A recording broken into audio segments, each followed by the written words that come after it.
Hey guys, what's up? lightboltjoe here. Today we're going to discuss the 1989 cult classic film Ghostbusters 2. Again, I'm going to read everyone's appropriate names and credentials because everyone deserves their due credit. Directed and produced by Ivan Reitman.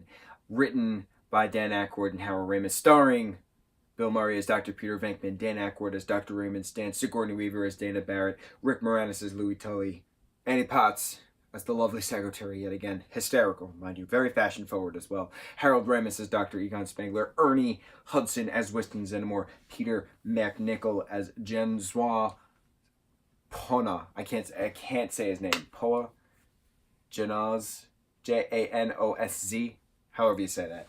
Then you have the two babies playing Oscar. So plot is literally 5 years later. First film was 1984. Second film was 1989. Slimer is back, and Slimer is credited as N. Slimer. Slimer's awesome. Slimer has two scenes in the whole movie, but Slimer's great. He is a very lovable, friendly ghost. Not really friendly, but we'll pretend he's friendly. So you have the Ghostbusters. They're defunct. They're doing birthday parties. Peter Venkman's got his own psychic TV show going on. Egon is doing experiments again. Winston is just desperate to try to find work. Then eventually, it turns out that Sigourney Weaver's character of Dana got married. They had a kid named Oscar, and then the husband went to London to perform in some orchestra. She is now not in a orchestra company. She is now restoring paintings at the MoMA, the Museum of Modern Art. There is a ghost painting now of this Vigo character who died in the 1600s, lived for 110 years. He is now trying to get all of the negative energy from New York to exemplify his awesomeness, basically. But he wants a new host, so he uses Oscar as his host body. So it's the ghosts are now coming back to life, and the Titanic finally docked in New York, and chaos is running amok against New York again in order to get enough negative energy for Vigo to transfer into Oscar appropriately during this ceremony on New Year's Eve. So the question is this a Christmas movie? Because it takes place during Christmas a lot. Is this a New Year's movie? Because it takes place on New Year's. New Year's Eve is when the finale takes place, and all the happy people singing brings down the monster. There's your basic plot summary. There's pink slime everywhere. There's a hilarious trial that the Ghostbusters are now, convicted of something, and then it's completely revoked when the judge is desperate because two brothers that he had sent to, execution on the chair come back to life and haunt. And this movie is very cool with the literal props. The CGI is obviously more advanced than the first movie, but the puppeteering is amazing with the different ghosts. Slimer again. The control of the ooze and the slime is very interesting. Now, I remember as a kid, now this movie came out in 89. I was born in 90. I grew up with the Power Rangers film, Mighty Morphin Power Rangers film, like the feature film in, 95, I believe? So that had Ivan Ooze's purple slime, and in 89 you had Vigo's pink slime. So slime was a big thing when I was a kid. In the early 90s, late 80s, early 90s, slime was a big thing.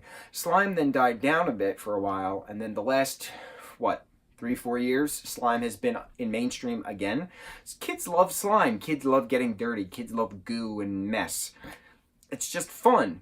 I don't like it anymore because I'm an adult, quote unquote, but I remember playing with a lot of different slimes when I was a kid. Nickelodeon had a toy called Gak, that it was just, you bought a tub of it, and you just played with it, and you would stretch it, and you let it drip, and it was disgusting slime. But turns out I was allergic to it, so I couldn't really play with Gak for a long periods of time, because I would break out in hives and rashes, and it was disgusting. So I had my purple Gak. I remember distinctly. I don't know what company made it, but I remember it was a Nickelodeon product. It was fun. Point of the story is, things come back. So now that the third Ghostbusters film, a direct sequel to the 1989 Ghostbusters 2, which is a sequel to the 1984 Ghostbusters 1, right? Written by Dan Aykroyd and Howard Ramis, 1 and 2. Jason Reitman is doing Ghostbusters 3, so as a direct sequel. So it's a matter of, are the Ghostbusters still busting ghosts. Even though, you know, Howard Ramis has unfortunately passed away years ago. So he's clearly not going to be in it. But is Oscar, now in his 30s, going to be a Ghostbuster? Is Sigourney Weaver going to be a Ghostbuster? We leave with Louis Tully, who's Rick Moranis, as a Ghostbuster in Ghostbusters 2, but he retired from acting in the early 90s. Will he come out of retirement to be a Ghostbuster again? There's so many possibilities with this future film coming out next summer, and I'm very excited for summer 2020 when the Ghostbusters 3 comes out.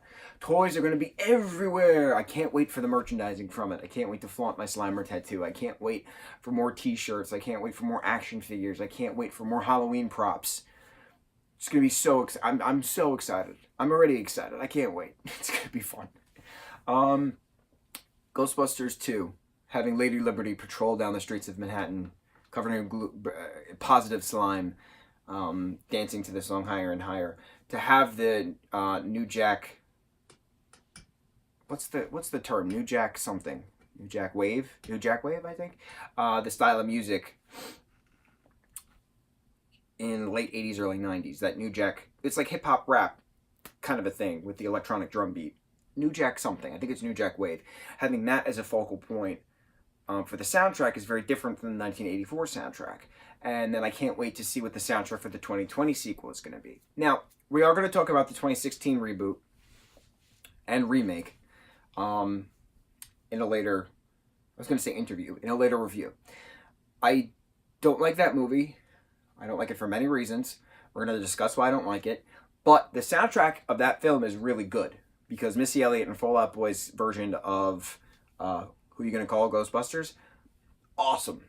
Brings it into a modern twist. And that's what's cool about the Ghostbusters franchise, is that each film is very reminiscent of the era's music, of the era's scene, of the era's aesthetic.